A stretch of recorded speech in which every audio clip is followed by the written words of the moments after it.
உயிர்த்தெழுதலும் வாழ்வுமாயிருக்கிற நமது ஆண்டவர் இயேசு கிறிஸ்துவினுடைய நாமத்தில் உங்கள் யாவருக்கும் என்னுடைய வாழ்த்துக்களை தெரிவித்துக் கொள்கிறேன்.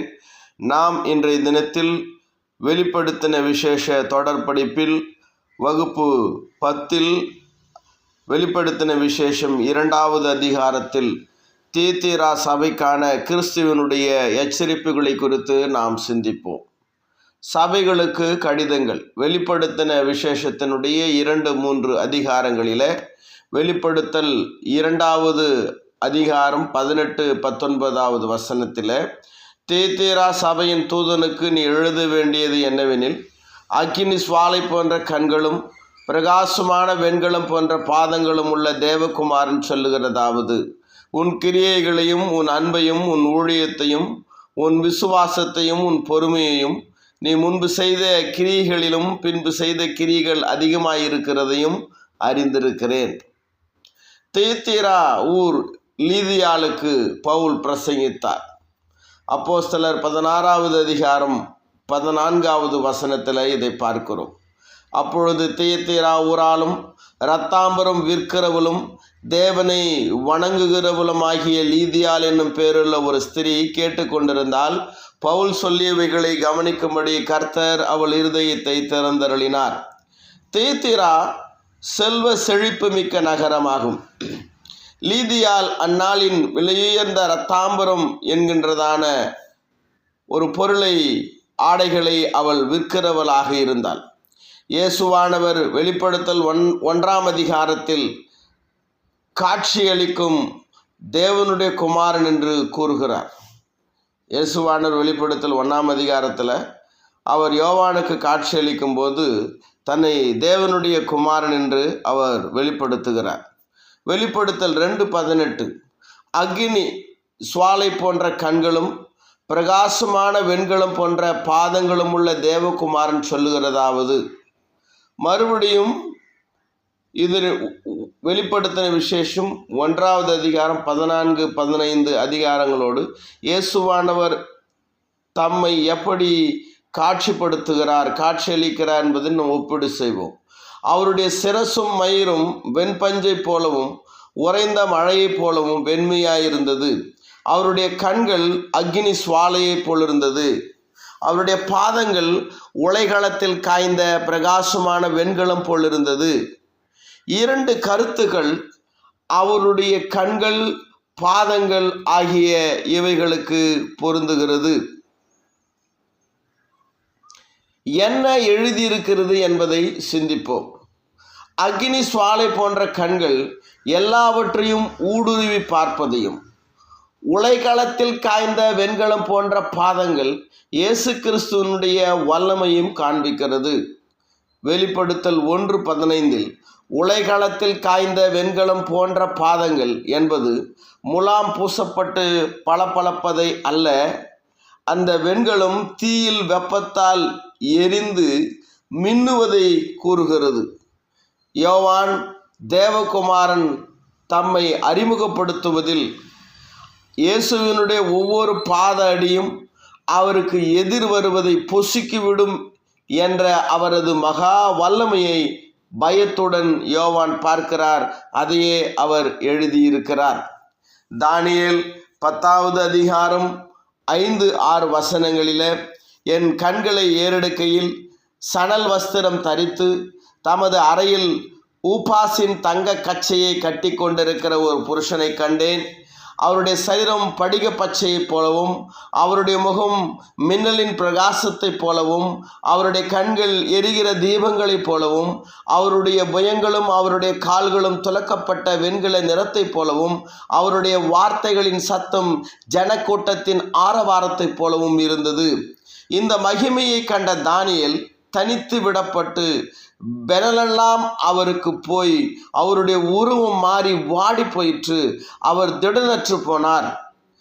தானியேல் காண்கிறதான இந்த தரிசனத்தினுடைய வல்லமையை பார்த்த பிற்பாடு தானியேலினுடைய நிலை எவ்வாறு இருந்தது என்பதை கிறிஸ்துவனுடைய மகிமைக்கு சரியாக ஒப்பிட முடியும். வெளிப்படுத்தல் இது போன்ற பல மறைமுக குறிப்புகளை கொண்டுள்ளது. இந்த அடையாள குறிப்புகள், மறைமுக குறிப்புகள் அல்லது உருவங்களாக சொல்லப்படுகின்ற இவைகளை ஆங்கிலத்தில் அலுஷன்ஸ் என்று சொல்லுவார்கள். இருப்பினும் சில குறிப்புகளும் மறைமுக குறிப்படையாளங்களும் என்ன மறைமுக குறிப்பை சொல்லுகிறது என்பதை நாம் கண்டறிந்தாலும் அது எதை வற்புறுத்தி வெளிப்படுத்த வேண்டும் என்பதிலிருந்து சற்று மாறுபடுகிறது. இப்படி போன்ற மறைமுக குறிப்புகள் அது ஒன்றை சொல்லினாலும் அதற்கு பின்பதாக இன்னொரு அர்த்தத்தை அது தனக்குள்ளே மறைத்து வைத்திருக்கிறது. ஆக நாம் இது போன்ற அந்த அலுஷன்ஸ், அந்த மறைமுக குறிப்புகளை நாம் படிக்கும் பொழுது அது என்ன சொல்லுகிறது என்பதை நம்ம கண்டுபிடித்தாலும் அதைவிட அந்த மறைமுக குறிப்பு எதை வெளிப்படுத்த அது சற்று மாறுபடுகிறது என்பதை நாம் கண்டாராய்வதும் மிக அவசியமானதாக இருக்கிறது. இந்த மறைமுக குறிப்பு வெளிப்படுத்தல் படிப்பில் மைய அடையாளமாக இருக்கிறது. அதாவது அடையாள குறிப்புடன் உருவக மொழியில், காட்சி மொழியில் பேசப்படுகின்றதான அந்த அர்த்தங்கள். மறைமுக குறிப்புகளை தாழ்மையுடனும் கவனத்துடனும் கண்டறிவதும் ஒப்பீடு செய்வதும் கர்த்தர் இந்த வெளிப்படுத்தல் புத்தகத்தில் எவ்வாறு வெளிப்படுத்துகிறாரோ அதை சரியாக அறிந்து கொள்ள நமக்கு உதவும். அதாவது மறைமுக குறிப்புகளை ரொம்ப தாழ்மையாக நம்ம அதை கவனத்தோடு படிக்கும்போது இயேசுவானவர் அந்த மறைமுக குறிப்பின் மூலமாக எதை வெளிப்படுத்துகிறாரோ அதை நாம் சரியாக புரிந்து கொள்ளலாம். வெளிப்படுத்தின விசேஷம் 2வது அதிகாரம் 19-20. உன் கிரியைகளையும் உன் அன்பையும் உன் ஊழியத்தையும் உன் விசுவாசத்தையும் உன் பொறுமையையும் நீ முன்பு செய்த கிரிகளிலும் பின்பு செய்த கிரிகள் அதிகமாயிருக்கிறதையும் அறிந்திருக்கிறேன். ஆயிலும் உன் பேரில் எனக்கு குறை உண்டு. என்னவெனில் தன்னை தீர்க்கதரிசி என்று சொல்லுகிற யேசபேல் என்னும் ஸ்திரியானவள் என்னுடைய ஊழியக்காரர் வேசித்தனம் பண்ணவும் விக்கிரகங்களுக்கு படைத்தவைகளை புசிக்கவும் அவர்களுக்கு போதித்து அவர்களை வஞ்சிக்கும்படி நீ அவளுக்கு இடம் கொடுக்கிறாய். தீத்திராவுக்கு ஏற்ற கண்டனம் கொடுக்கப்பட்டது. தீத்திரா சபையார் அன்பு, பொறுமை, விடாமுயற்சி, முன்பு செய்த கிரியைகளும் அவருடைய பிற்கிரியைகள் அதிகம் செய்கிறவர்களாக இருந்தும் யேசபேல் என்னும் ஒரு பெரும் பிரச்சனையை அந்த சபையார் கொண்டிருந்தார்கள். இவர்கள் மனம் திரும்பிய போது விக்கிரக ஆராதனையை விட்டு இவர்கள் மனம் திரும்பி இருந்தார்கள். ஆனால் பண்டிகைகளாக, சடங்குகளாக அவர்களிடம் அந்த விக்கிரக ஆராதனைகள் இன்னும் தொடர்ந்து கொண்டே இருந்தன. தீத்திரா, யேசபேல் என்னும் மறைமுக குறிப்பாக சொல்லப்பட்ட இந்த பெண் பரிசுத்தவான்களை இடரச் செய்ய அந்த சபையார் அவளை அனுமதித்திருந்தார்கள். தேவ பயமற்ற யேசபேல், அவளது துன்மார்க்க மகள் அத்தாலியால் ஆகியோரின் பரிதாபமான முடிவை நாம் அறிவோம். யெகூ ஆகாபின் மகனையும் அத்தாலியலின் கணவனாயிருந்த யூதாவின் ராஜாவையும் கொன்று போட்ட பிற்பாடு அத்தாலியலும் எவ்வாறு கொல்லப்பட்டாள் என்பது நமக்கு வேதாகமத்தில் இருக்கிறது.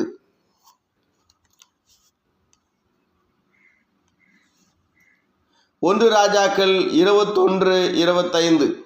தன் மனைவியாகிய யேசபேல் தூண்டிவிட்டபடியே கர்த்தரின் பார்வைக்கு பொல்லாப்பானதை செய்ய தன்னை விற்று போட்ட ஆகாபை போல் ஒருவனும் இல்லை.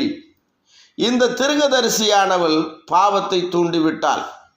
ஆயிலும் உன் பேரில் எனக்கு குறை உண்டு. என்னவெனில் தன்னை தீர்க்கதரிசி என்று சொல்லுகிற யேசபேல் என்னும் ஸ்திரியானவள் என்னுடைய ஊழியக்காரர் வேசித்தனம் பண்ணவும் விக்கிரகங்களுக்கு படைத்தவைகளை புசிக்கவும் அவர்களுக்கு போதித்து அவர்களை வஞ்சிக்கும்படி நீ அவளுக்கு இடம் கொடுக்கிறாய். தேவ பயமற்ற தீர்க்கதரிசியானவள், இந்த யேசபேல் என்கிற தீர்க்கதரிசியானவள், இந்த பெண்ணாலே தியத்தீராவில் சில கிறிஸ்தவ பெண்கள் விக்கிரக ஆராதனைக்கு திரும்பினார்கள்.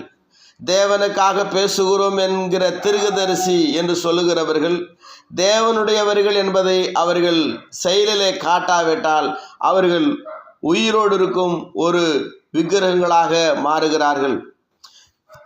இந்த பெண் இவ்வாறு இருப்பினும் ஆண்டவருடைய பொறுமையும் அவளிடத்தில் கவனியுங்கள்.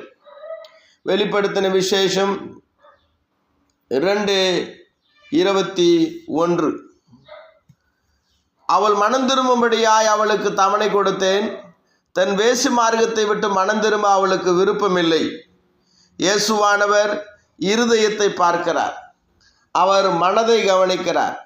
இந்த மோசக்காரியான தீர்க்கதரிசி மனம் திரும்ப விரும்பவில்லை என்பதை அறிந்து அவள் மீது நியாய தீர்ப்பை இயேசுவானவர் பிரகடனப்படுத்துகிறார். இயேசுவானவனுடைய நியாய தீர்ப்பின் பிரகடனம் வெளிப்படுத்தின விசேஷம் 2:22-23 வசனங்கள். இதோ நான் அவளை கட்டில் கிடையாக்கி அவளுடனே விபசாரம் செய்தவர்கள் தங்களுடைய கிரிகளை விட்டு மனம் திரும்பாவிட்டால் அவர்களையும் மிகுந்த உபத்திரவத்திலே தள்ளி அவளுடைய பிள்ளைகளையும் கொல்லவே கொல்லுவேன். அப்பொழுது நானே உள்ளிந்திரியங்களையும் இருதயங்களையும் ஆராய்கிறவர் என்று எல்லா சபைகளும் அறிந்து கொள்ளும். அன்றியும் உங்களில் ஒவ்வொருவனுக்கும் உங்கள் கிரிகளின்படியே பலனளிப்பேன். இயேசபேலின் விபசார படுக்கைக்கான வெகுமதி பரிசளிக்கப்பட்டது. இது ஆவிக்குரிய விபசாரத்திற்காக மறைமுக அர்த்தத்தில் சொல்லப்பட்டது.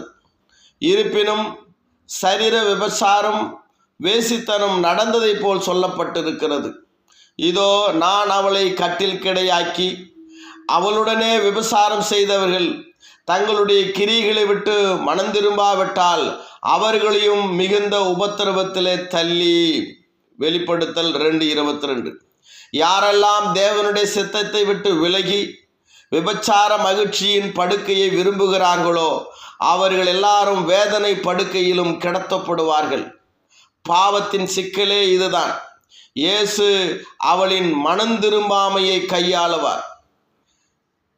இயேசபேலை பின்பற்றுகிறவர்களையும் அவளின் பிள்ளைகளையும் அவர்கள் மனம் திரும்பாவிட்டால் அவர்களையும் கூட எப்படி கையாள்வதென்று ஆண்டவர் இயேசுவுக்கு தெரியும்.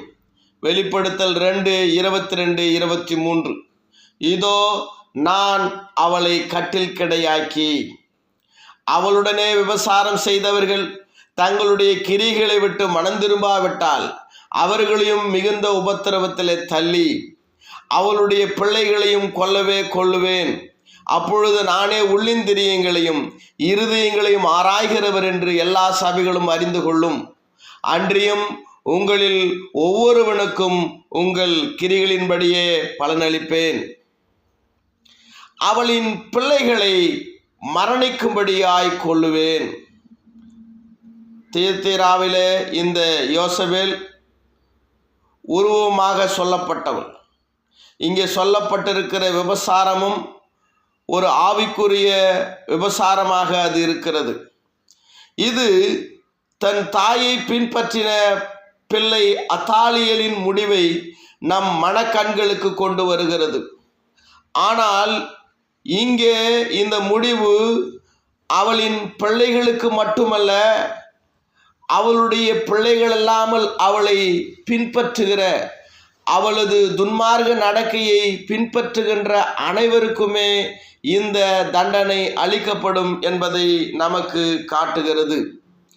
எந்த மரணத்தினால் இயேசபேலையும் அவள் பிள்ளைகளையும் ஆண்டவர் கொல்லுவார்? இது இரண்டாம் மரணத்தையோ இறுதி தீர்ப்பையோ குறிக்கிறதா? இது அவர்களின் முடிவை கூறினாலும் மற்றுமொரு மறைமுக அர்த்தத்தையும் கொண்டுள்ளது. வெளிப்படுத்தின விசேஷம் 2:23. அவளுடைய பிள்ளைகளையும் கொல்லவே கொல்லுவேன். அப்பொழுது நானே உள்ளிந்திரியங்களையும் இருதயங்களையும் ஆராய்கிறவர் என்று எல்லா சபைகளும் அறிந்து கொள்ளும். அன்றியும் உங்களில் ஒவ்வொருவனுக்கும் உங்கள் கிரிகளின்படியே பலனளிப்பேன். இந்த வசனத்தில் இந்த பகுதியை நீங்கள் கவனியுங்கள். அப்பொழுது நானே, எப்பொழுது? இயேசபேலையும் அவளை பின்தொடர்கிறவர்களையும் அவளுடைய பிள்ளைகளையும் கொல்லவே கொல்லும்போது, அப்பொழுது நானே இயேசுவை குறிக்கின்ற வார்த்தை. நானே உள்ளிந்திரியங்களையும் இருதயங்களையும் ஆராய்கிறவர் என்று எல்லா சபைகளும் அறிந்து கொள்ளும். நானே உள்ளிந்திரியங்களையும் இருதயங்களையும் ஆராய்கிறவர் என்று எல்லா சபைகளும் அறிந்து கொள்ளும். யேசபேலும் அவள் பிள்ளைகளும் மனம் திரும்பாமையால் தண்டிக்கப்படுவார்கள் என்பதை இந்த கடிதத்தை எல்லா சபைகளும் படிப்பதால் அறிந்து கொள்வார்கள் என்பதாக கிறிஸ்து கூறுகிறாரா? பாவத்திற்கு எதிரான தண்டனையாக அவர்களை தெளிவான ஒரு மரணத்தினால் கொல்வதினால் எல்லா சபைகளும் அறிந்து கொள்ளும் என்பதாக இயேசு சொல்லுகிறாரா? அது நானே அவங்கள கொல்றதுனால எல்லா சபைகளும் உள்ளிந்திரியங்களையும் இருதயங்களையும் ஆண்டவர் ஆராய்கிறார் என்பதை அறிந்து கொள்ளும், தெரிந்து கொள்ளும், புரிந்து கொள்ளும் என்று இயேசு கிறிஸ்து சொல்வதனாலே எல்லா சபைகளும் இந்த கடிதத்தை படிப்பதனாலே அதை புரிந்து கொள்வார்கள் அப்படின்றத சொல்றாரா? அல்லது பாவத்திற்கு எதிரான தண்டனையாக இந்த பாவம் செய்தவர்களை ஒரு தெளிவான மரணத்தினால் கொல்வதினால், அவங்க மரணத்தினால் எல்லா சபைகளும் அறிந்து கொள்ளும் என்று இயேசு கிறிஸ்து சொல்லுகிறாரா என்பதை நாம் கவனிக்க வேண்டும். அனனியா சபிரால் மரணத்தையும் எலிமா மந்திரவாதி பவுல் அந்த அதிபதிக்கு சுவிசேஷம் சொல்லாதபடி தடுத்ததினாலே சபிக்கப்பட்ட போது சில காலம் பார்வை இழந்ததையும் நாம் சிந்திக்க வேண்டும். இஸ்ரவேல் மக்கள் வனாந்தரத்தில் இருந்தபோது கானானை வேவு பார்த்து வந்த 12 ஒற்றர்களில் 10 ஒற்றர்கள் தவறான செய்தி பரப்பி அவர்கள் எவ்வாறு மரணித்தார்கள் என்பதை நாம் அறிவோம். இந்த செய்தி அப்படிப்பட்ட காரியங்களுக்கு ஒப்பாக இருக்கிறது. 10 ஒற்றர்கள் உடனடியாக செத்து போனார்கள். ஆக இந்த கடிதத்தை எல்லா சபைகளும் படிப்பதனாலே யேசபேலும் அவள் பிள்ளைகளும் அவளை பின்பற்றினவர்களும் பாவம் செய்தவர்களும் கொல்லப்படுவார்கள் என்கிற ஒரு செய்தியை மட்டும் அறியவில்லை, மாறாக அந்த யேசபேலும் அவள் பிள்ளைகளும் அவளை பின்பற்றினதான பாவியான விசுவாசிகளும் எப்படி கொல்லப்படுவார்கள் என்கிறதான அந்த தெளிவான மரணத்தினாலே ஆண்டவர் இயேசு கிறிஸ்து மனிதர்களுடைய உள்ளிந்திரியங்களையும் இருதயங்களையும் ஆராய்கிறவர் என்று எல்லா சபைகளும் அறிந்து கொள்ளும் என்கிற அர்த்தத்திலே அது சொல்லப்பட்டிருக்கிறது.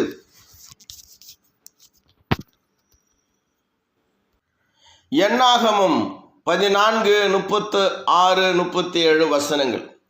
அந்த தேசத்தை சோதித்து பார்க்கும்படி மோசேயால் அனுப்பப்பட்டு திரும்பி அந்த தேசத்தை குறித்து துர்ச்செய்தி கொண்டு வந்து சபையார் எல்லாரும் அவனுக்கு விரோதமாய் முறுமுறுக்கும்படி அந்த துர்ச்செய்தியை சொன்னவர்களாகிய அந்த மனிதர் கர்த்தருடைய சந்நிதியில் வாதையினால் கொள்ளை நோயினால் செத்தார்கள்.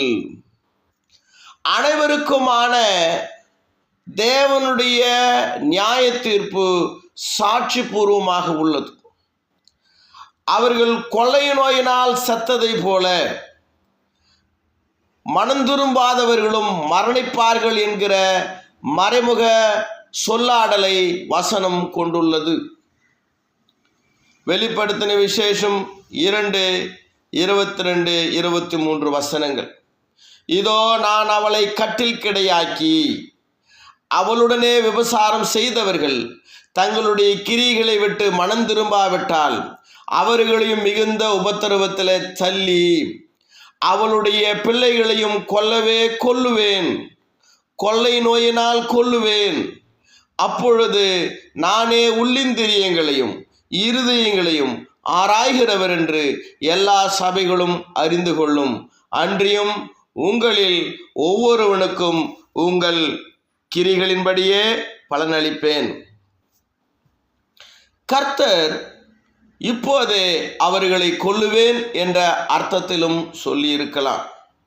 நிக்கோலாய் பீலேயாமின் உபதேசத்தை பின்பற்றுகிறவர்கள் மனம் திரும்பாவிட்டால் அதற்கான தண்டனையாக 2ஆம் மரணத்தில் கொல்லப்படுவார்கள் என்பதை கொல்லப்படுவார்கள் என்பதை இது அடித்துரைக்கிறது.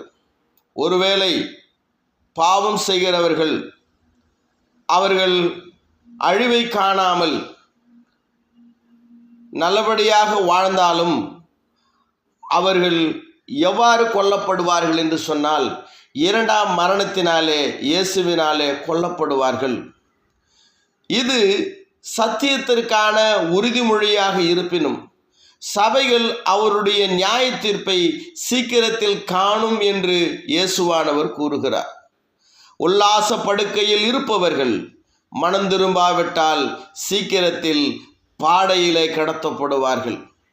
அன்றியும் உங்களில் ஒவ்வொருவனுக்கும் உங்கள் கிரியைகளின்படியே பலனளிப்பேன் என்பது அவிசுவாச ஒற்றர்களுக்கு தண்டனை எவ்வாறு நிச்சயம் கிடைத்ததோ அதேபோல விசுவாசம் உள்ளவர்களுக்கு இயேசுவினால் பாராட்டும் வெகுமதியும் கூட நிச்சயமாக உண்டு என்பதையும் இந்த வசனம் உறுதிப்படுத்துகிறது.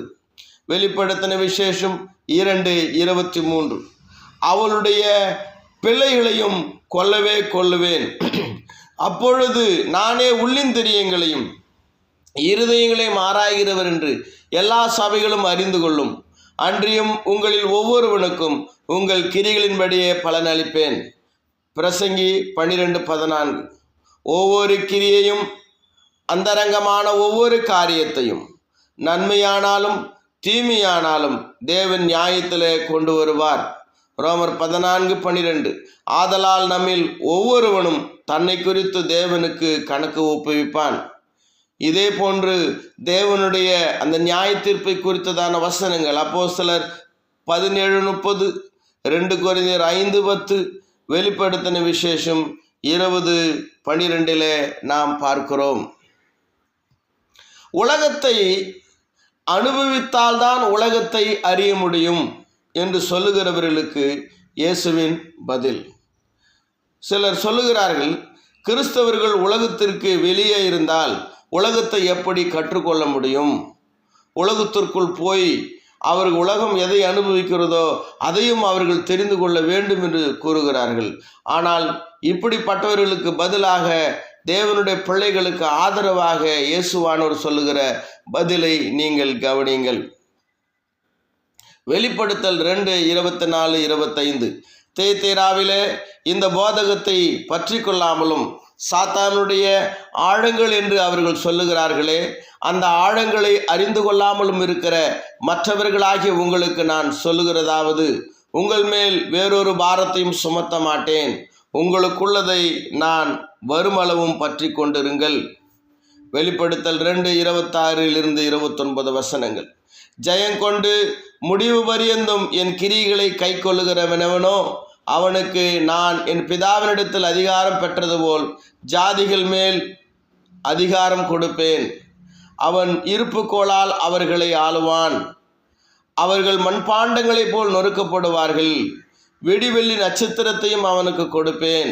ஆவியானவர் சபைகளுக்கு சொல்லுகிறதை காதுள்ளவன் கேட்க கடவன் என்று எழுது.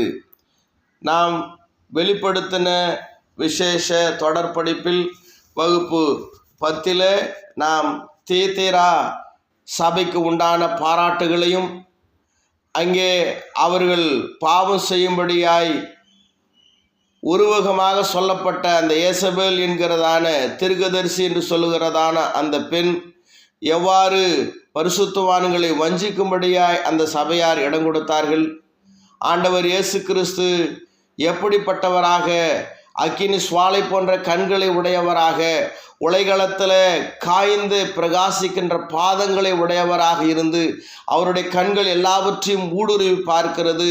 அவருடைய வல்லமை மிகுந்த பாதங்கள் அவருக்கு எதிர் வருவதையெல்லாம் பொசுக்கிவிடும் என்கின்ற அர்த்தத்தில் இயேசுவானவர் தன்னை வெளிப்படுத்தி காட்டி மற்றவர்களை பாவம் செய்யும்படியாய் வஞ்சிக்கின்ற அந்த யோசேபேலுக்கும் அவள் மகள் அத்தாலியாளுக்கும் அவளை பின்தொடர்கிறவர்களுக்கும் எவ்விதமான தண்டனையை இயேசுவானவர் கொடுப்பார் என்பதையும் சொல்லி அந்த சபையாரை எச்சரிக்கிறார். எச்சரிப்பதோடு மட்டுமல்லாமல் இயேசுவை பின்பற்றுகிறவர்களுக்கு எப்படிப்பட்ட வெகுமதிகளை அவர் கொடுக்கிறார் என்பதையும் இயேசுவானவர் இந்த வசனங்களிலே கூறுகிறார்.